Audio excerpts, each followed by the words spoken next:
ونستغفره ونؤمن به ونتوكل عليه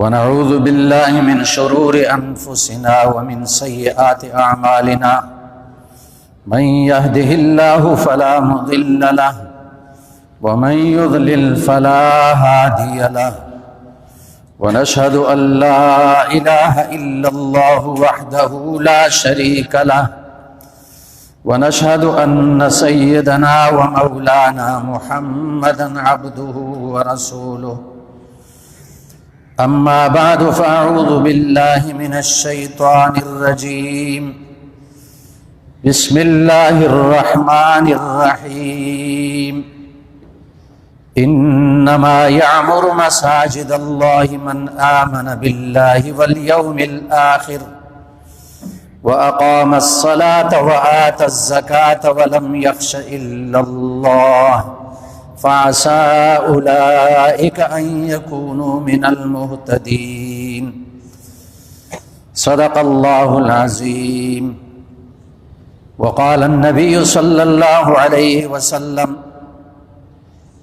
إذا رأيتم الرجل يتعاهد المسجد فاشهدوا له بالإيمان أو كما قال عليه الصلاة والسلام. اللهم صل على محمد وعلى آل محمد كما صليت على إبراهيم وعلى آل إبراهيم إنك حميد مجيد. محترم سامعین کرام، سورۃ التوبہ کی اس آیت کی تلاوت گزشتہ جمعے کو بھی کی تھی۔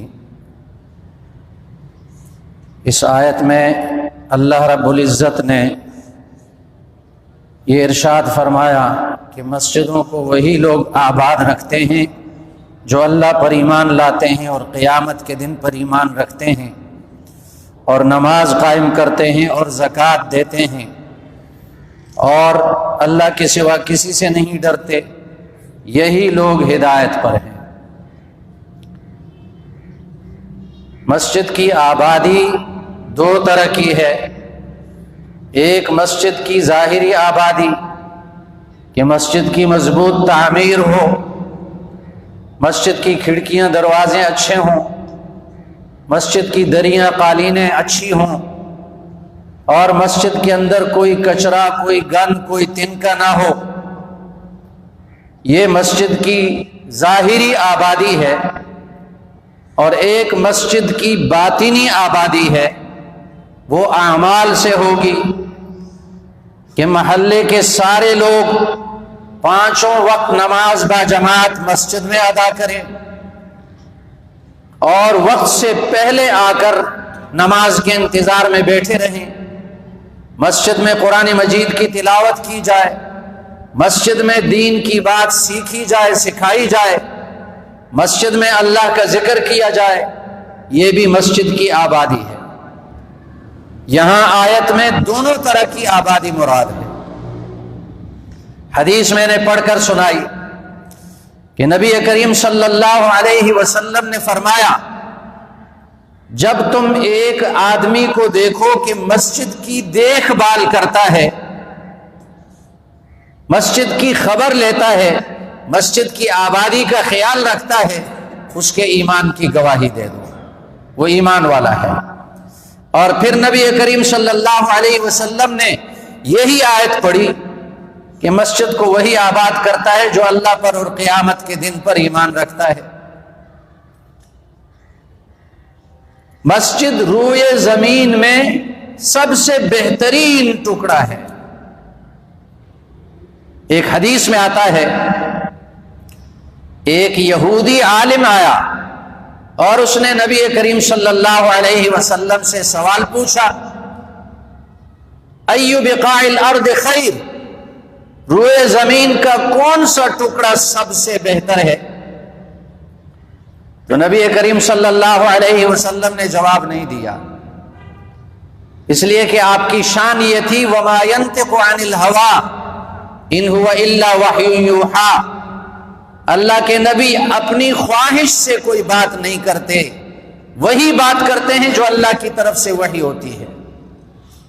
جواب نہیں دیا، وحی کا انتظار کیا، اور اس یہودی عالم سے فرمایا کہ تم انتظار کرو، جبریل آئیں گے، میں جبریل سے پوچھوں گا۔ اپنی طرف سے اتنی بات بھی نہیں کی کہ کون سا ٹکڑا زمین کا سب سے بہتر ہے۔ آج ہم بغیر تحقیق کے کیا سے کیا فتوے دے دیتے ہیں اور کیا سے کیا الزامات لگا لیتے ہیں۔ جبریل آئے، نبی کریم صلی اللہ علیہ وسلم نے جبریل سے پوچھا کہ روئے زمین کا کون سا ٹکڑا سب سے افضل ہے؟ جبریل نے عرض کیا محمد صلی اللہ علیہ وسلم، مجھے اس کا علم نہیں، میں رب العالمین سے پوچھ کر آتا ہوں۔ جبریل گئے اور جبریل کو اللہ نے ایسی طاقت دی کہ ایک لمحے میں زمین کے فرش سے 7ویں آسمان کے اوپر عرش تک پہنچ جاتے ہیں۔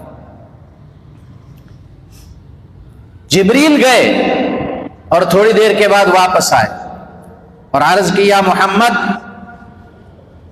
اللہ نے اس مرتبہ مجھے اتنا قریب کیا کہ اتنا قریب کبھی بھی میں اللہ کے پاس نہیں گیا، اور اس مرتبہ اللہ نے قریب کیوں کیا؟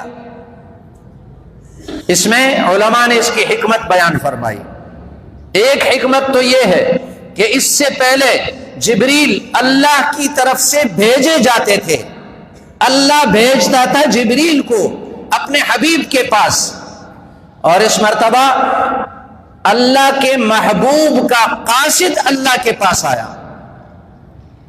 اللہ کے حبیب صلی اللہ علیہ وسلم کا قاصد اللہ کے پاس پہنچا، اللہ نے اس کو قریب کر دیا۔ انسان کا کوئی محبوب ہو، اس کے رشتہ داروں میں سے جس سے زیادہ محبت ہو، اگر اس کا پیغام لے کر آنے والا کوئی آئے تو اس کو قریب بٹھا دیتا ہے، تو قریب کر دیا۔ فرمایا جبریل کتنے قریب ہوئے؟ عرض کیا محمد، میرے اور اللہ کے درمیان 70,000 نور کے پردے حائل تھے، 70,000 پردے، اور یہ انتہائی قریب گئے۔ تو جبریل نے عرض کیا کہ میں نے اللہ سے پوچھا کہ روئے زمین کا سب سے بہترین ٹکڑا کون سا ہے؟ تو اللہ نے فرمایا خیر بقاع الارض مساجدها وشر بقاع الارض اسواقها، روئے زمین کا بہترین ٹکڑا مسجد ہے اور روئے زمین کا بدترین ٹکڑا بازار ہے۔ بازاروں میں ساری نافرمانیاں ہوتی ہیں۔ آج ہمارے ایمان کی کمزوری کا یہ نتیجہ ہے کہ ہمیں مسجد میں بیٹھ کر خوشی نہیں ہوتی، اور مسجد میں نماز کے انتظار میں ہم تھک جاتے ہیں۔ نماز میں تھوڑی سی تاخیر ہو جائے 1-2 منٹ تو تھک جاتے ہیں، دائیں بائیں گردنیں مڑنے لگتی ہیں، گھڑی کو بار بار دیکھنے لگتے ہیں، مسجد میں دل نہیں لگتا۔ اور بازار میں سودا خریدنے کے لیے لائن لگی ہوتی ہے اور اس میں گھنٹوں کھڑے رہتے ہیں، کوئی پریشانی نہیں ہوتی۔ لائن کے بغیر بھی بازار میں کتنا وقت گزار دیتے ہیں، ایک چھوٹا سا سودا خریدنے کے لیے کتنے دکانوں کا چکر لگاتے ہیں اور کتنا وقت لگاتے ہیں، حالانکہ روئے زمین کا بدترین ٹکڑا بازار ہے۔ اس لیے کہ بازار میں اللہ کی نافرمانیاں بہت ہوتی ہیں، جھوٹ وہاں چلتا ہے، غیبت وہاں چلتی ہے، دھوکہ وہاں چلتا ہے، خیانت وہاں چلتی ہے، سودی کاروبار وہاں چلتا ہے، رشوت وہاں چلتی ہے۔ تو اللہ کے بہت ساری نافرمانیاں وہاں ہوتی ہیں، اس لیے وہ روئے زمین کا بدترین ٹکڑا ہے۔ مسجد میں بیٹھنا، مسجد میں بیٹھنے والا اللہ کا مہمان ہوتا ہے۔ حدیث پاک میں آتا ہے کہ مسجد میں جو صبح کو آئے یا شام کو آئے وہ اللہ کا مہمان ہے، اور اللہ اس کی مہمانی جنت میں تیار کرتا ہے۔ جیسے آپ کا معزز مہمان آ جائے، آپ اس کے لیے اکرام کرتے ہیں، اچھا کھانا تیار کرتے ہیں۔ مسجد میں آنے والا وہ اللہ کا مہمان ہے، اللہ اس کی مہمانی جنت میں تیار کرتا ہے۔ ایک بہت بڑے عالم گزرے ہیں، جامع بنوری ٹاؤن کے بانی شیخ الحدیث حضرت مولانا یوسف بن نوری رحمہ اللہ، ان کے ملفوظات ہیں، وہ فرماتے ہیں کہ مجھے مسجد میں بیٹھنے کی وجہ سے اس بات سے مزہ آتا ہے کہ میں اللہ کا مہمان ہوں. جتنی دیر مسجد میں بیٹھا رہوں میں اللہ کا مہمان رہتا ہوں، اس بات میں مجھے بہت لذت آتی ہے. تو مسجد کے آداب بھی ہیں، اور ان میں سے بعض آداب ایسے ہیں کہ اگر کوئی بندہ ان آداب کو بجا لائے تو اجر و ثواب اس کو زیادہ ملتا ہے، اور اگر ان آداب کو پورا نہ کرے تو کوئی گناہ نہیں ہے. لیکن بعض آداب ایسے ہیں کہ ان کو بجا لانا ضروری ہے. اگر کوئی آدمی ان آداب کو پورا نہیں کرتا تو گناہ لکھا جاتا ہے، اور یہ شخص گناہگار ہوتا ہے، مجرم ہوتا ہے. مسجد کے آداب یاد رکھنے چاہیے، اس لیے کہ مسلمان کا تو ہر روز 5 وقت کم از کم مسجد سے واسطہ پڑتا ہے. تو مسجد کے ساتھ تعلق ہر مسلمان کا دلی تعلق ہوتا ہے، قلبی تعلق. ایک لمبی حدیث ہے کہ نبی کریم صلی اللہ علیہ وسلم نے فرمایا 7 قسم کے لوگ ایسے ہیں کہ قیامت کے دن اللہ ان کو اپنے مخصوص سائے میں رکھیں گے. یوم لا ظل الا ظلہ، جس دن اللہ کے سائے کے علاوہ کوئی سایہ نہیں ہوگا. 7 قسم کے لوگ اللہ کے سائے میں ہوں گے. ان میں سے ایک ہے رجل قلبہ معلق بالمساجد، وہ بندہ مومن جس کا دل مسجد کے ساتھ اٹکا ہوا ہو. مسجد میں نماز پڑھ لی، باہر نکل رہا ہے، دل میں یہ بات لا رہا ہے کہ اگلی نماز کے لیے میں کیسے مسجد میں آؤں گا، کون سی مسجد میں جاؤں گا، اس مسجد میں آؤں گا، فلاں مسجد میں جاؤں گا. دل اس کا مسجد کے ساتھ اٹکا ہوا ہے. یہ اللہ کے مخصوص سائے کے نیچے قیامت کے دن ہوگا، جبکہ باقی لوگ اپنے پسینے میں ڈوبے ہوئے ہوں گے. اس لیے مسجد کے آداب یاد رکھنے چاہیے، اور وہ اس کی بڑی لمبی فہرست ہے. تفصیلی آداب جو احادیث سے ثابت ہیں، جو فقہ کی کتابوں میں لکھے ہوئے ہیں. سب سے پہلا ادب مسجد میں آنے کے لیے زیب و زینت اختیار کرنا، یہ مسجد کا ادب ہے. صاف لباس پہننا اور کوئی بدبو والی چیز جسم کے ساتھ لگی ہوئی نہ ہو، زیب و زینت اختیار کرنا. اور یہ ادب قرآن سے ثابت ہے. اللہ نے فرمایا قرآن میں خذوا زینتکم عند کل مسجد، ہر مسجد کے لیے اپنی زینت اختیار کر لو. زیب و زینت. بعض لوگ مختلف قسم کی مشینوں میں کام کرتے ہیں اور مختلف قسم کے پرزے لگاتے رہتے ہیں، گاڑیاں ٹھیک کرتے ہیں دوسرے مشینوں میں، اور ان کا لباس میلا کچیلا ہوتا ہے، بدن میلا کچیلا. اسی حالت میں وہ مسجد میں آتے ہیں. یہ مسجد کی بے ادبی ہے.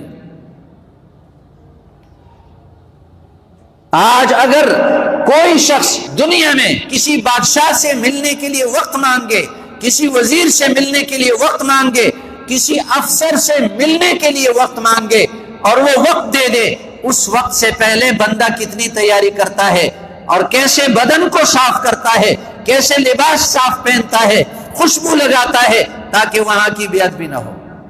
لیکن افسوس کی بات ہے کہ اللہ کے دربار کی کتنی بے ادبی ہم کر رہے ہیں. دنیا کے درباروں کے لیے ادب کا اہتمام کرتے ہیں، اللہ کے دربار کی بے ادبی کرتے ہیں. میلے کچیلے لباس کے ساتھ مسجد میں آتے ہیں، میلے کچیلے بدن کے ساتھ مسجد میں آتے ہیں.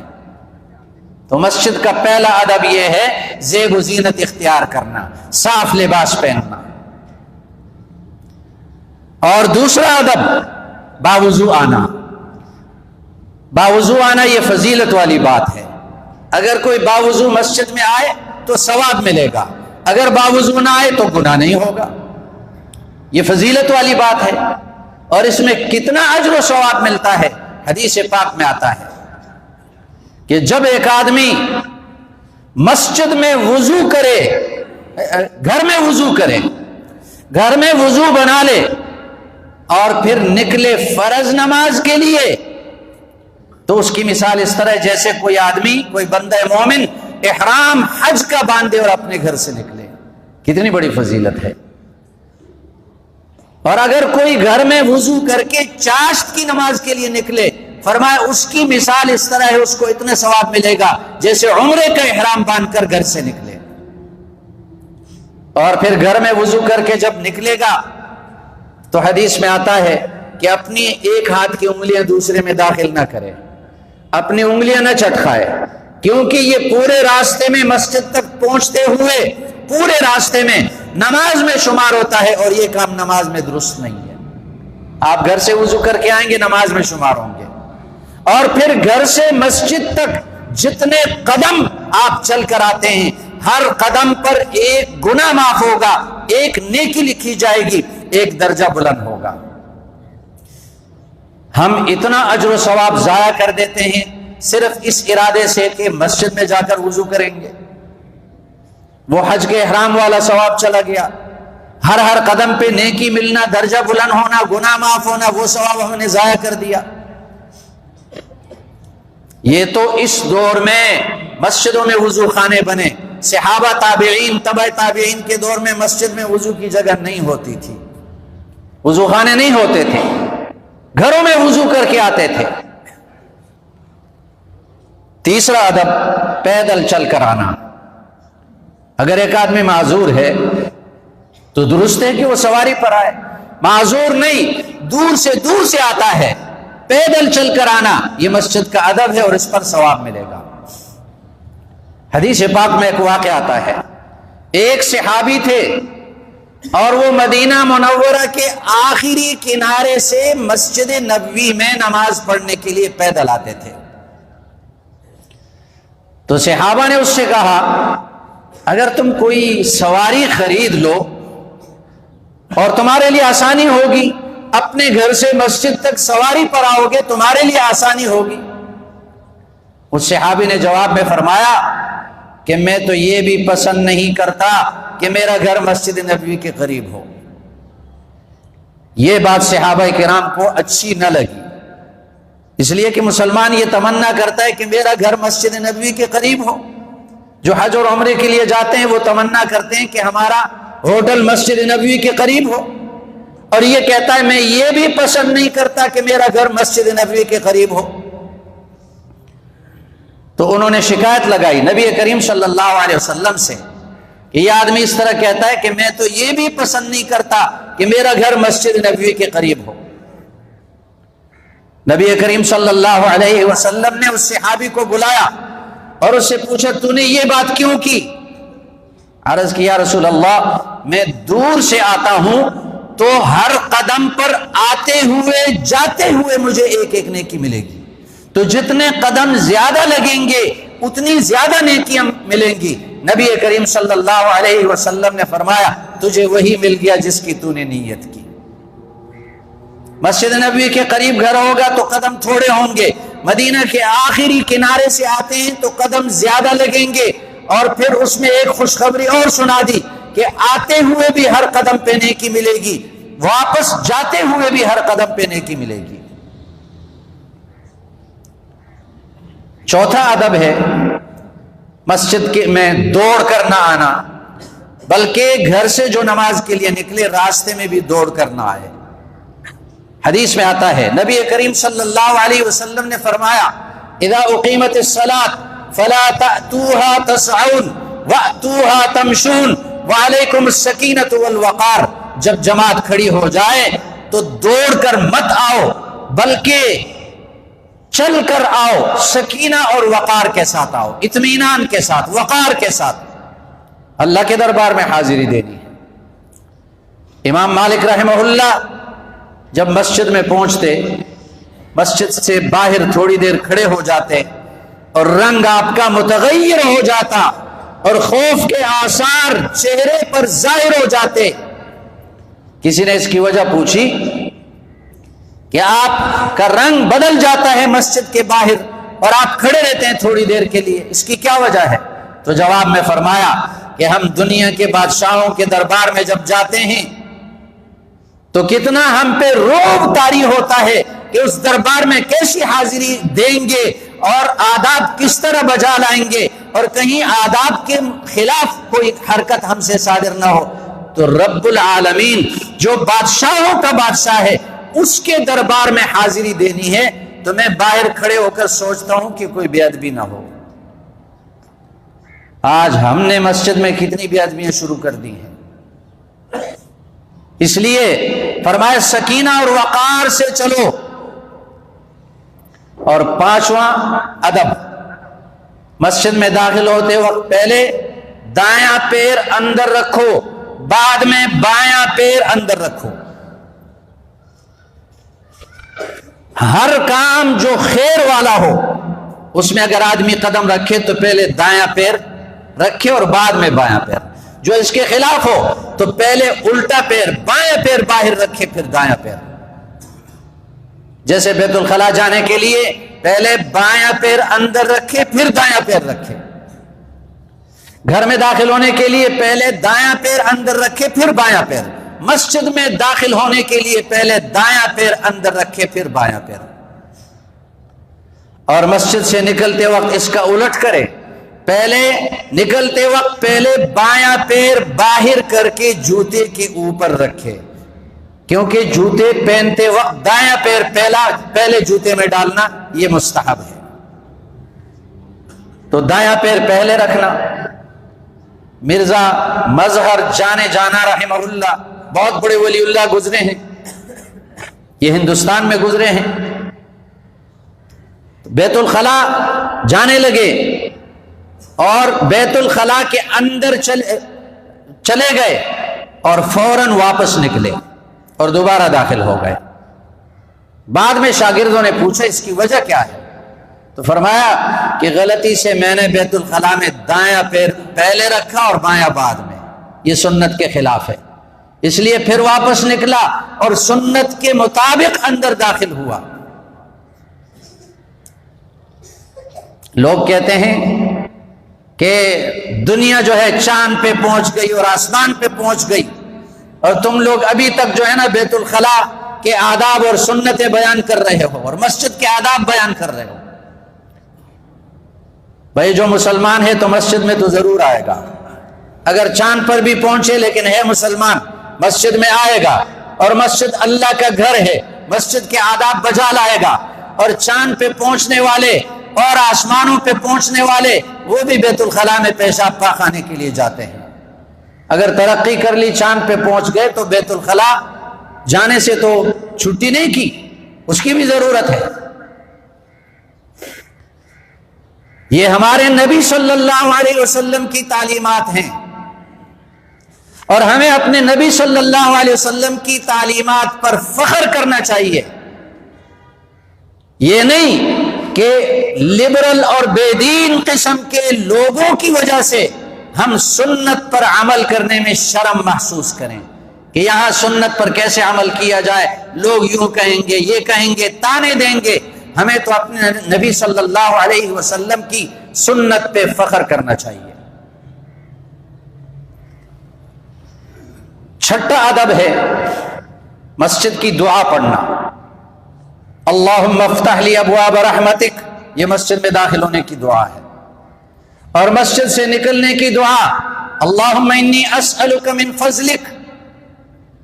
مسجد میں داخل ہوتے وقت اللہ کی رحمت کا سوال کرنا ہے، اے اللہ اپنی رحمت کے دروازے میرے لیے کھول دے، اور مسجد سے نکلتے وقت اللہ کا فضل اس سے مانگنا ہے، کیونکہ مسجد رحمت کی جگہ ہے، یہاں اللہ کی رحمتیں نازل ہوتی ہیں۔ جو مسجد میں داخل ہو تو دعا مانگے، اے اللہ اپنی رحمت کے دروازے میرے لیے کھول دے، اللہم افتح لی ابواب رحمتک۔ اور باہر جب انسان جاتا ہے کسب معاش کے لیے، روزی تلاش کرنے کے لیے، یہ اللہ کا فضل ہے، تو باہر جاتے ہوئے اللہ کا فضل مانگے، اللہم انی اسألک من فضلک۔